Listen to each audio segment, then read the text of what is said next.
আসসালামু আলাইকুম দর্শক, আশা করি সবাই ভালো আছেন। আমিও আলহামদুলিল্লাহ ভালো আছি। তো আজকের ব্লগ ভিডিওটা আপনাদের জন্য খুবই স্পেশাল।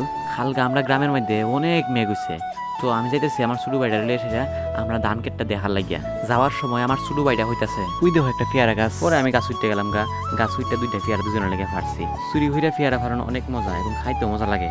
পেয়ারা হাইতে হাইতে আমার ছোটো ভাইটা হইতেছে সবাই সামনে আও দিকায় ধান কেটটা গিয়েছে। ক্ষেতের কাছে গিয়া দেখি ক্ষেত ডুববে গেছে গা, একটা গুছে আর জিতা নাই, সব গুছে ডুববে গেছে গা। তো যাই হোক, এটা আল্লাহর ইচ্ছা। তারপর আমার ছোটো ভাই হইতে জানা হতলা কুচুরি ফেরার ফুলাই নেরা আমার হইতেছে ভাই নেও তোমার লাগিয়া। তো আমি এর কাছ থেকে ফুলটি হাতুলিয়ে দেখলাম না, ফুলটি ভালোই লাগতেছে। তো হঠাৎ করে সহ পড়লো আমার একটা চাষা ঘাস কাটতেছে। তো আমি ভাবলাম চাষাটারে কিছু ঘাস কেটে দিই, চাষাটা তাড়াতাড়ি বনে। ও চাষা দেওসেন গো হাসিটা দিহি আমার টাইম, আমি নি ঘাস কাটতারি দিহি। পরে তিনি আমার হাসিটা দিলেন, আমিও ঘাস কাটা বয়ে গেলাম ভালোই লাগতেছে ঘাস কাটতে। কারণ হলে গিয়া আজকে রোদ নাই, কালকা রাত্রে মেঘ হয়ে গেছে, এদিকে আজকের আকাশের ওয়েদারটা খুব ভালো, ঠান্ডা বাতাস আছে।